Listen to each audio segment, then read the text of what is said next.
Hello दोस्तों। एक 7 साल की लड़की आस्था, जब उसकी मम्मी उसको कुछ सामान लाने के लिए पड़ोस वाली आंटी के घर पे भेजती हैं और वो वहाँ जाती है तो उसको आंटी तो नहीं मिलती हैं, उनके 2 बेटे मिलते हैं। वो बेटे उसको अपनी गोद में बिठा लेते हैं पर उनके इरादे कुछ और ही होते हैं। जी हाँ दोस्तों, आज मैं बात कर रही हूँ गर्ल सेफ्टी के बारे में। उसी के बारे में ये कहानी है। देखिए, आज समाज तो बहुत आगे बढ़ गया है, लोगों की सोच भी काफ़ी बढ़ गई है, लेकिन छोटे शहरों में आज भी लोगों की सोच छोटी ही रह गई है। कई लोग ऐसा सोचते हैं कि लड़कियों को घर के बाहर भेजकर क्या करना, उनको ज़्यादा पढ़ा लिखा कर क्या करना, बाहर का माहौल अच्छा नहीं है, घर में रहेंगी, थोड़ा बहुत पढ़ना है पढ़ेंगी, बाकी घर में रहेंगी और घर के काम सीखेंगी। लेकिन वो ये भूल जाते हैं कि खराब माहौल के लिए सिर्फ बाहर या बड़े शहर ही जिम्मेदार नहीं है। छोटे शहरों में, इवन हमारे घर के आसपास के माहौल में भी कई लोग ऐसे होते हैं जो लड़कियों में सिर्फ एक ही चीज़ को ढूंढते हैं। आस्था एक 7 साल की लड़की है जो जॉइंट फैमिली में रहती है। उसके पड़ोस में ही उसके रिश्तेदार रहते हैं।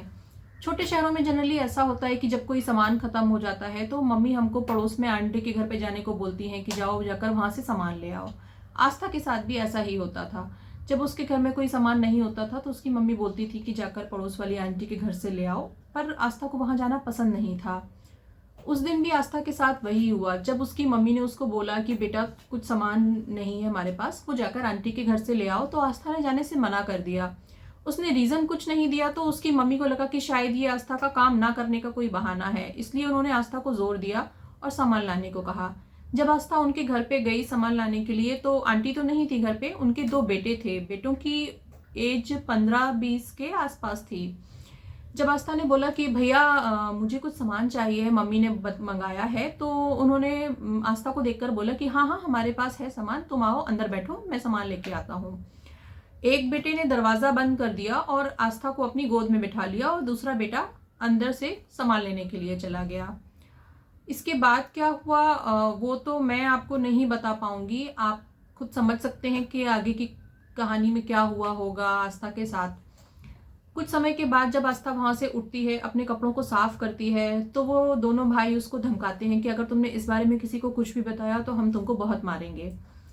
आस्था चुपचाप डरी सहमी सी वहां से अपने घर वापस चली जाती है, पर उसमें इतनी हिम्मत नहीं थी कि वो घर पे अपने पेरेंट्स को इस बारे में कुछ बता सके। और ये सब सिर्फ आस्था के साथ एक बार नहीं, कई बार हुआ। देखिए दोस्तों, कुछ समय के बाद तो उनकी जो आंटी की फैमिली थी उनका ट्रांसफर हो गया और वो लोग वहां से चले गए। तब तक आस्था भी थोड़ी बड़ी हो गई थी, लेकिन उसने इस बारे में किसी को कुछ नहीं बताया। बीते समय के साथ यादें धुंधली तो पड़ जाती हैं, पर उनको मिटाया नहीं जा सकता है। ऐसी विकृत मानसिकता के लोग, इतनी सिक मेंटालिटी वाले लोग आज भी हमारे समाज में मौजूद हैं। लड़कियों को सुरक्षित रखने के लिए उनको घर पे बिठाना तो कोई सोल्यूशन नहीं है। इसके लिए हमको चाहिए कि हम लड़कियों को बचपन से ही शिक्षित करें, उनको उनके हक के बारे में और उनको बोलना सिखाएं कि कहाँ गलत है कहाँ सही है, वहां पे वो बोलें। बचपन से ही लड़कियों को गुड टच और बैड टच बताने की जरूरत है, और लड़कियों को ही नहीं, लड़कों को भी ये सिखाने की बहुत ज्यादा जरूरत है। बीइंग एज अ पेरेंट हमारी रेस्पॉन्सिबिलिटी बनती है कि हम बच्चों के साथ ज्यादा से ज्यादा समय बिताएं, उनके साथ बात करें, खेलें, जिससे उनका हमारे बारे में, हमको लेके उनके मन में कोई डर ना हो। वो खुलकर अपने मन की बात हमसे कह सकें, जो भी उनके साथ हो रहा है, आसपास में उनकी किसी फ्रेंड के साथ कुछ भी हो रहा है, जो भी उनके मन में है वो सारी बातें हमसे कर सकें। आपकी इस बारे में क्या राय है? आप क्या सोच रहे हैं इस बारे में? अपनी राय बताइए। Thank you.